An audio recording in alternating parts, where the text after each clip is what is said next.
கண்டார் பழிக்கீலன் பாற்றுளிப்பீலன் வல்லோர் பழிச்சிலன் தோற்பயுள் நின்று தொழிலற செய்தூட்டும் கூத்தன் புறப்பட்டு போன இக்கூட்டையே அருளும் அரசனும் ஆனையும் தேரும் பொருளும் பிறர்கொள்ள போவதன் முன்னன் தெருளும் உயிரோடும் செல்வனை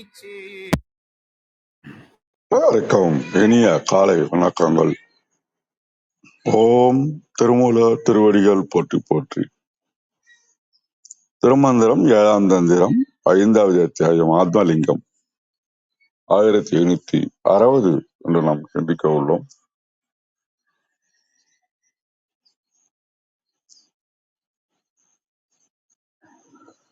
இந்த பாடல் பார்த்தீங்கன்னா, பராபரன் எந்தை பனிமதி சூடி, பராபரன் எந்தை பனிமதி சூடி, தராபரன் தன் அடியார் மனம் கோயில், தராபரன் தன் அடியார் மனம் கோயில், சிராபரன் தேவர்கள் சென்னியில் மன்னும், சிராபரன் தேவர்கள் சென்னியில் மன்னும், அராபரன் மன்னி மனத்து உறைந்தானே, அராபரன் மன்னி மனத்து உறைந்தானே. நம்ம பதப்பொருள் விளக்கம் பார்த்தோம்னு வச்சுக்கீங்களா, பராபரன் அப்படின்னாக்கா எல்லாவற்றிலும் மேலான பரன்பொருள், பெருசு பெருசு பெருசு பெருசு பெருசு அப்படி டாப்ல கொண்டு வைக்கிறது அவரு. எந்தைனா என்னை தந்தையாகிய, பனிமதி சூடி அப்படின்னா தன்னுடைய திருமுடியில அந்த இளம்பிறை கங்கைக்காக வச்சிருக்காங்க பார்த்தீங்களா, அந்த நிலவை குறிப்பிடுறாங்க. தராபரன் அவன் யாருன்னா உலக தத்துவங்கள் அனைத்தையும் தாங்கிக் கொண்டிருக்கின்ற அகிலத்தினுடைய தலைவன் அவன். தராபரன் நல்ல ஒரு வார்த்தை. தன் அடியார் மனம் கோயில், அவரு எங்கெல்லாம் தன்னை உருகி வழிபடுகிறார்களோ அந்த பக்தர்களின் மனதில் கோயிலாக கொண்டுள்ளவன். சிராபரன் தலைச்சிறந்த தேவர்களுக்கெல்லாம் மேலான தலைவன் அவன். தேவர்கள் சென்னையில் மன்னும் அப்படின்னாக்கா விண்ணுலக தேவர்கள் யாவருக்கும் தான் திருவடியில வணங்கி நிற்க அவர்களின் தலைக்கு மேல விளங்கும் பேரொளி, அவர்தான் சுப்ரீம் பவர், டாப் அப்படின்ற மாதிரி. அராபரன் அப்படின்னா வடிவங்களை கடந்து அருவமாய் நிற்கும் பரம்பொருள். மன்னி மனத்து உறைந்தானே, என் உயிரோடு ஒன்றி நின்று என்றும் பிரியாமல் என் அகக்குலைக்குள் நிலை பெற்று இருக்கின்றானே அப்படின்றது. எல்லா உலகங்களுக்கும் அண்ட சராசரங்களுக்கும் மேலான பரம்பொருள் அவன்தான் எனக்கு தந்தையாக இருக்கின்றான், சிவபெருமானாக இருக்கின்றான். அவன் தன்னுடைய தடை முடியில பாத்தீங்கன்னா குளிர்ச்சியான பிறை நிலவை வைத்திருக்கின்றான். அவன் இந்த உலகத்தை அகிலத்தை தாங்கிக் கொள்கின்ற பிரபஞ்ச நாயகன் அப்படின்னு சொல்றாங்க. அப்புறம் 30 கோடி தேவர்களுக்கும் வான் உலகத்துக்கும் அவர் தான் தலைவர். எல்லாரும் அவருடைய திருவடியில தான் தங்க தலையையே வச்சிருப்பாங்க. அந்த அளவுக்கு உன்னதமான தலைவன்னு அவருடைய பெருமையை உயர்த்தி சொல்றாரு. இத்தகைய எல்லையற்ற ஆற்றல் பெருமை உடைய பேரொளி புயமான இறைவன் அவர் எங்க தங்குவாரு அப்படின்னு பாத்தீங்கன்னா, உண்மையான தூய்மையான அடியாருடைய மனதில தான் தங்குவாராம். அப்போ வடிவங்களை கடந்த அந்த பரம்பொருள் என்னையும் ஆட்கொண்டு எனது மனக்கோவில்கள் நீக்கமர நிலை பெற்று மண்ணின நிலை பெற்று என்றும் தங்கியிருக்கின்றான். அண்டசராங்களை எல்லாம் ஆளக்கூடிய பரம்பொருள் கல்லுல செம்புல மட்டும் இல்ல, தன்னை உணர்ந்த அடியார்களுடைய அகமாகிய மனக்கோயில்களிலே ஆத்மலிங்கமாக வீட்டிருக்கின்றார் அப்படின்னா அந்த பாடனுடைய மைய கருத்து. இதுக்கு ஒரு கதை சொல்லலாம் அப்படின்னாக்கா, காஞ்சிபுரத்தை ஆண்ட காடவர்கோன் அப்படின்ற பல்லவ மன்னன் சிவபெருமான் மீது ரொம்ப பக்தி வச்சிருந்தான். தன்னுடைய எல்லையற்ற அதிகாரத்தாலும் செல்வத்தாலும் இறைவனுக்கு உலகமே விளக்கும்படி ஒரு பிரமாண்டமான கற்கோயிலை கட்டினான். அதுதான் புகழ்பெற்ற காஞ்சி கைலாசநாதர் கோயில். கோயில் கட்டி முடிக்கப்பட்டது. ஏற்கனவே சொன்ன கதை தான் அது. சிற்பிகள் செதுக்கிய சிலைகள், தங்க கலசங்கள், வைரம் பாய்ந்த தூண்கள் என எல்லாம் ஆலயமே சொர்க்கம் போல காட்சி அளிச்சு. மன்னன் கும்பாபிஷேகத்துக்கான நாளை குறித்து நாடு முழுவதும் உள்ள ஆன்மீக பெரியவர்களுக்கும் தேவர்களுக்கும் அழைப்பு விடுக்கிறான். மன்னன் மனதுல இந்த உலகிலேயே இறைவனுக்கு நான் தான் இவ்வளவு பெரிய கோயிலை கட்டியிருக்கின்றேன் கொஞ்சம் அகந்த இருந்தது. அப்ப கும்பாபிஷேகம் முந்தைய நாள் இரவு மன்னன் கனவுல சிவபெருமான் தோன்றினார். மன்னன் மகிழ்ச்சியோடு, இறைவா, நாளை என் அன்பின் சாட்சியாக நான் கட்டிய கோயிலுக்குள் நீ எழுந்தருள வேண்டும் அப்படின்னு வேண்டான். ஆனா பெருமாள் புன்னகையோட சொன்னாரு, பெருமான், மன்னா, நீ குறித்த அதே நாள்ல அதே நேரத்துல பூசலார்னு ஒரு அடியார் எனக்காக ஒரு மாபெரும் கோயிலை கட்டி உடமுழுக்கு நடத்துறாரு. நான் அங்க செல்றேன்னு வாக்கு கொடுத்துட்டேன். எனவே உன் கோயில் கும்பாபிஷேகத்தை வேற நாளைக்கு மாற்றிக்கொள் அப்படின்ட்டார். மன்னனுக்கு ஒரே ஆச்சரியம். என்ன காட்டுல யாரா அவ்வளவு பெரிய கோயில் கட்டுறது, பூசலார் யாரா, எங்கடா இருக்காரு அப்படின்னு தேடிட்டு போறாரு. விசாரிச்சுட்டே போனா திருநின்ற ஒரு கிராமத்துல பெரிய மாளிகையோ கோபுரங்களோ கல் சுமக்கோ யானைகளோ எதுவுமே இல்ல. சிறிய குடிசையில ஏழை அந்தனரான பூசனாரு கண்ணை மூடி பரவச நிலையில அமர்ந்திருந்தாரு. மன்னன் அவர்கிட்ட போயிட்டு, ஐயா, நீங்க பெரிய சிவன் கோயில் எங்க ஐயா கட்டியிருக்கீங்க, இன்னைக்கு கும்பாபிஷேகம்னு சொன்னாரு, என் கனவுல வந்து சொன்னாரு அப்படின்னு உடனே பூசலார் கண்ணை திறந்து மன்னனை பார்த்து நடுங்கி போயிட்டான். மன்னா, நான் ஒரு ஏழை, ஒரு கல் வாங்க கூட என்னிடம் காசு இல்ல. இறைவனுக்கு கோவில் கட்ட வேணும்னு ஆசை என் மனதை மட்டும் கடலை விட பெரிதா இருந்தது. ஆனா நான் என்ன, என் மனதையே நிலமாக வச்சுக்கிட்டேன். ஒவ்வொரு நாளும் தியானத்துல அமர்ந்து என் மன கற்பனையால ஒவ்வொரு கல்லாக செதுக்கி அடித்தளம் அமைத்து தூள்கள் நிறுவி கோபுரம் கட்டி கருவறை அமைத்தேன். இப்ப மனக்கோயில கும்பாபிஷேகமும் பண்ணிட்டு இருக்கிறேன், வாங்க வரீங்களா அப்படின்னு கேட்கறான். அப்ப மன்னன் வந்து பூசலாரின் காலடியில விழுந்து வணங்குறான். தேவர்கள் எல்லாம் போற்றும் பெரிய பராபரன்னு. அப்ப மன்னன் கோடிக்கணக்கான பணத்துல கட்டப்பட்ட கற்கோவிலை விட பூசலாரின் தூய்மையான அன்பான மனக்கோயிலையே அவர் தேர்ந்தெடுத்திருக்கிறார். பராபரன் தன்னடி யார்மன கோயில் மன்னி மனத்து உறைந்தானே. இதுதான் விண்ணுலக தேவர்கள்லாம் அவர் தலையில வணங்கி நிக்கிறாங்க. அவருக்கு மேல இவர் தன்னுடைய இருப்பை நிறுத்தி கொண்டு இருக்கின்றவர். ஆனா சுத்தமாக மனதை வைத்திருக்கின்ற ஒரு அடியாரிடம் ஆத்மலிங்கமாக குடியேறி விடுகின்றார். இதான் நமக்கு மைய கருத்து. அடுத்தது இந்த பாடல்ல நமக்கு டே டு டே அப்ளிகபிலிட்டி என்ன வருது அப்படின்னு சொல்லி பார்த்தோம்னு சொன்னோம்னா, ஆலய வழிபாட்டினுடைய நோக்கம் வந்து கோயிலுக்கு போறது தவறுன்றதுக்கு இல்ல. இறைவனை 4 செவத்துக்குள்ள மட்டும் தேடக்கூடாது.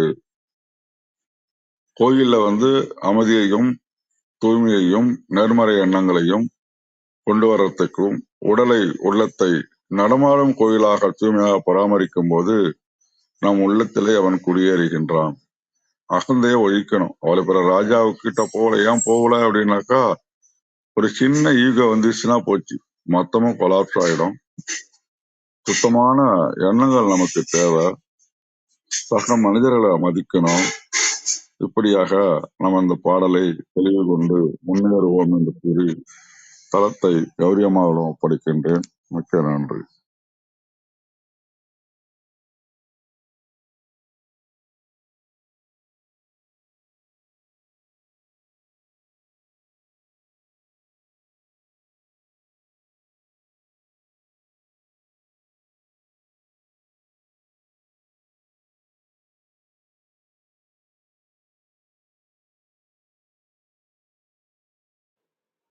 அனைவருக்கும் வணக்கம். ஓம் சிவசக்தி போற்றி, ஓம் திருமுலரே போற்றி. 1760வது திருமந்திரம். மனக்கோவில் கொண்டருளி. திருமந்திரம்.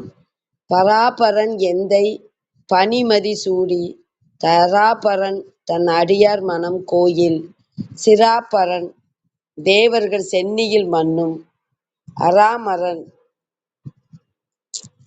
மன்னி மனத்து உறைந்தானே. அருமையான திருமந்திரம். மேலான பரம்பொருளான என் உயிர் தந்தை குளிர்ச்சி தரும் பிறை நிலவை தலையில் அணிந்திருப்பவன், உலகத்தை தாங்கி அருளுபவன், தன் அடியவர்கள் உள்ளம் கோயிலாக கொண்டு தங்கி இருப்பவன், தேவர்களின் தலைவன், அவர்கள் தலைமேல் சிவசூரியனாக விளங்குபவன், அவனே என் உள்ளத்துள்ளும் தங்கி இருந்து அருளினான். பராபரன் மேலான எல்லாவற்றிற்கும் மேலானவன். பனி என்பதன் பொருள் குளிர்ச்சி. மதி நிலவு. தராபரன் மண்ணுலகை தாங்குபவன். சிராபரன் தலைவன். சிரம் என்றால் தலை. அராமரன் சிவசூரியன். மன்னி என்பதன் பொருள் பொருந்தி. கழக வெளியீட்டில் உண்மை அறிவு இன்ப பெரும் பொருள் பராபரன் என்று அழைக்கப்பெறும். அத்தகைய எந்தையாகிய சிவபெருமான் குளிர்ந்த ஆருயிராகிய திங்களை சூடினவன்.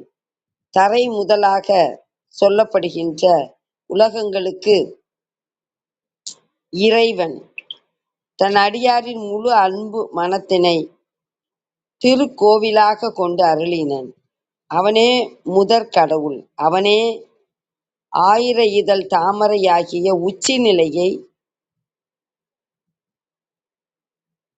உச்சி நிலையத்திருப்பவன்.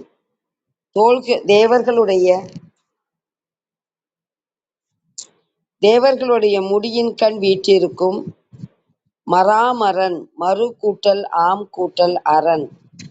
மலர் மணம் போன்ற புணர்ப்புள்ள புண்ணியன் சிவன். அவன் அடியேன் உள்ளத்து நிலைத்து நின்று அருளினன்.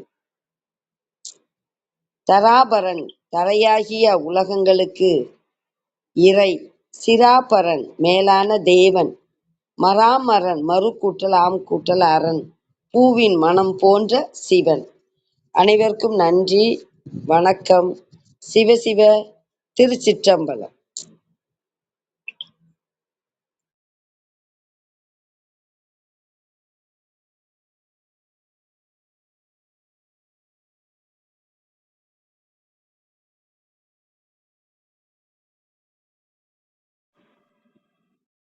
ஐயா கௌரி அம்மா வரலைங்களா?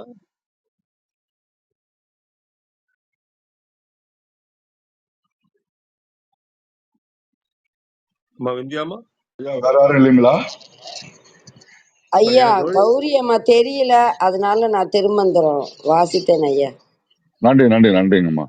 அவங்க லிசனிங் ஒரு போட்டிருக்காங்க போல இருக்கு. ரத்னா ஐயா நீங்க பேசுறீங்களா? ஐயா ஒரே நிமிடம்.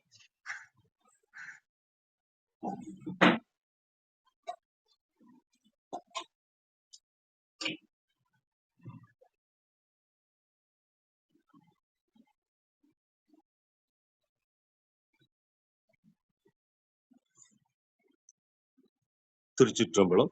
திருமூலர் திருவடிகள் போற்றி போற்றி. திருமூலரின் திருமந்திரத்தில் 7ஆம் தந்திரத்தில் 1760வது பாடல் பார்த்துக் கொண்டிருக்கின்றோம். பராபரன் எந்தை பனிமதி சூடி தராபரன் தன்னடியார் மணக்கோயில் சிராபரன் தேவர்கள் சென்னியில் மண்ணும் மராமரன் மன்னி மனத்துறைதானே. இதற்கு ஒரு விளக்கமாக, எல்லாவற்றிற்கும் அப்பாற்பட்ட பராபரனாகிய நம் தந்தை சிவபெருமான் குளிர்ந்த பிறைச்சந்திரனை தலையில் அணிந்தவன். அவன் உலகில் வாழும் தன் அடியார்களின் மனத்தையே கோயிலாக கொண்டு உரைகின்றான். மேலும் தேவர்களாலும் தலைமேல் வைத்து வணங்கப்படுகின்ற உயர்ந்த இறைவன். அழிவில்லாத நித்தியமான அந்த பரம்பொருள் இறுதியில் பக்தரின் மனத்திலேயே நிலையாக அமர்ந்து விளங்குகின்றான். பராபரன், பரம்னா உயர்ந்தது என்பதற்கும் அப்பாற்பட்டவன், எல்லையற்ற பரம்பொருள். எந்தை நம் தந்தை கருணையுள்ள இறைவன். பனிமதி சூடி குளிர்ந்த பிறைச்சந்திரனை சடையில் அணைந்தவன். தராபரன் பூமியில் உள்ள உயிர்களுக்கும் அருள் புரிபவன். அடியார் மனக்கோயில் உண்மையான கோயில் பக்தரின் தூய மனமே. சிராபரன் தேவர்களின் தலைமையில் போற்றப்படுபவன். மராமரன் அழிவில்லாதவன், நித்தியன். மனத்துறைந்தானே மனத்தில் நிலையாக உரைகின்றான். இதுல திருமூலர் என்ன சொல்றா, 3 நிலைகளை சொல்றாங்க. ஒன்று பராபரன், எல்லாவற்றுக்கும் அப்பாற்பட்ட பரம்பொருள். 2 தேவர்களும் வணங்கும் தெய்வம், வானுலகிலும் உயர்ந்தவன். 3 அடியார் மனத்தில் உரையும் அன்பன், பக்தனின் உள்ளத்தில் எளிதாக குடிகொள்பவன். இது சைவ சித்தாந்தத்தின் முக்கியமான கருத்தா பார்க்கப்படுது. இறைவன் தூரத்தில் மட்டும் இருப்பவன் அல்ல, உள்ளத்திலும் இருப்பவன். அதனால் திருமூலர் வெளிப்புற வழிபாட்டை மறுப்பதில்லை, ஆனால் அதன் நிறைவு உள்ளார்ந்த வழிபாட்டில் தான் என உணர்த்துகிறார். மனம் தூய்மையாகி அன்பு பெருகும் போது அந்த மனமே சந்நிதியாகி சிவன் அங்கே எழுந்தருளுகின்றார். இத சைவ சித்தாந்த பார்வையில இந்த பாடல் உள்ளம் பெருங்கோயில் என்ற உண்மையை வலியுறுத்துகிறது. திருமூலரே இன்னொரு இடத்துல சொல்றாரு, உள்ளம் பெருங்கோயில் ஊனுடம்பு ஆலயம். அதே கருத்தை மாணிக்க வாசகரும் உணர்ந்து சிந்தனையே கோயில் கொண்ட எம் பெருமான் என்று சிவன் பக்தரின் மனத்திலேயே உரைகின்றான் என்று பாடுகிறார். இந்த பாடல்ல சொல்லப்படுகின்ற சாரம் என்னன்னா, சிவன் பரம்பொருள், தேவர்களுக்கும் தலைவன், பிறைச்சந்திரனை அணிந்த கருணாமூர்த்தி, பக்தரின் தூய மனமே அவனது உண்மையான கோயில். மனம் சிவமயமானால் அங்கேயே சிவ தரிசனம் கிடைக்கும் அப்படிங்கிறத இதற்கான இதா சொல்லியிருக்கிறாங்க. இதற்கான தேவாரம்.org ரொம்ப சிம்பிளா, மேற்கூறியவாறு என்னை ஆட்கொண்ட பின் இறை இயல்பு அனைத்தையும் உடைய சிவன் எனது உயிரையே தான் இருக்கும் இடமாக கொண்டான் அப்படின்னு இதற்கான விளக்கம் அதுல கொடுத்திருக்கிறாங்க.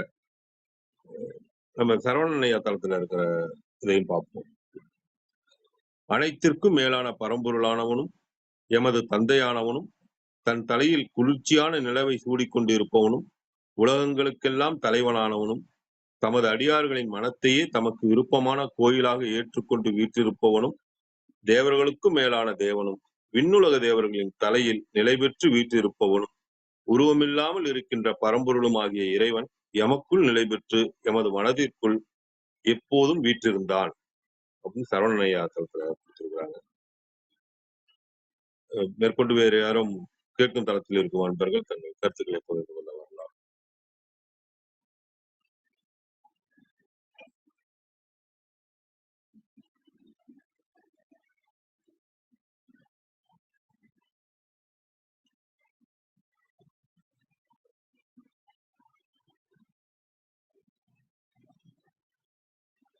ஐயா, நிறைவு செய்து கொள்ளலாமா? என்ன பண்ணலாங்க?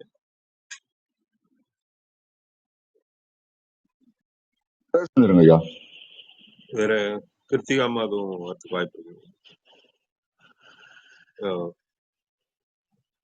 கூகுள்னு போட்டு ஒருத்தர் வந்திருக்காரு. ஐயா வாங்க, உங்க கருத்தை பகிர்ந்து கொள்ளுங்க.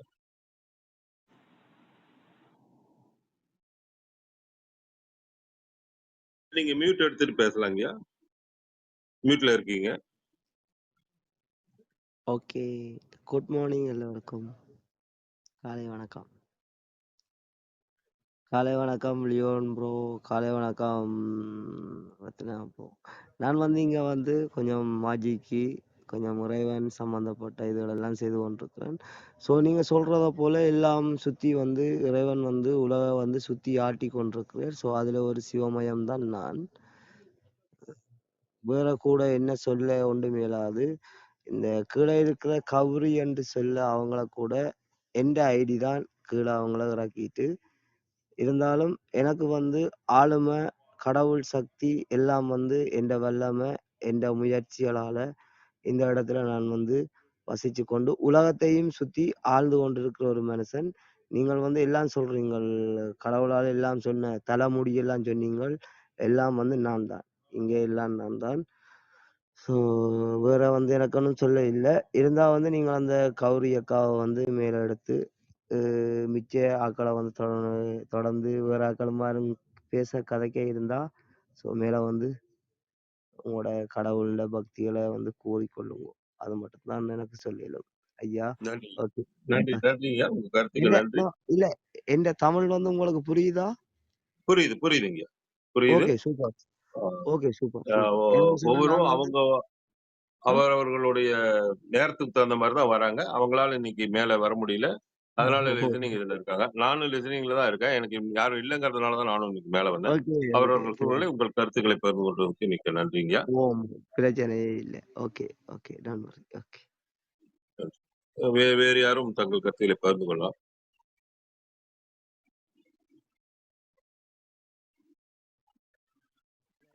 ஏன் நிறைவு செய்து கொள்ளலாங்களா? கீழே இருந்து யார் வந்து பேசலாம். கீழே இருந்து யாருமே இல்லைங்க, வந்துட்டு நேரம் வந்திருப்பாங்க. நம்ம நிறைவு செய்து கொள்ளலாம். கிருத்திகாமாவும் வரல, நம்ம நிறைவு செய்து கொள்ளலாம். நாங்கள் அப்ப இந்த தளத்தை வந்து இந்த டைமோட வந்து நிறைவு செய்யறதுக்கு எங்களோட ரத்னா ஐயாவை வந்து வரவேற்கின்றோம். நன்றி. திருமந்திரம் கேட்க, ஓத, பயில, அறிவில், உணர்வில் தூய்மையும், ஆன்ம உணர்வும், துணிவும், சஞ்சலம் சங்கடமற்ற வாழ்க்கையும், சிவன் மீது உண்மையான உணர்வு வருதலும் கேட்டும். யான் பெற்ற இன்பம் பெருகை வையகம் என்ற திருமூலரின் கூற்றுக்கிணங்க வந்திருந்து கருத்துக்களை பகிர்ந்து கொண்ட சான்றோர்களுக்கும் செவிகொடுத்து மெய்யெடுத்து சிறப்பித்த மெய்யன்பர்களுக்கும் மிக்க நன்றி. தளம் நிறைவடைகிறது. மீண்டும் நாளை காலை 6:30 மணிக்கு கேள்வி ஞானம் ஆன்ம சுவாசம் நிகழ்ச்சி.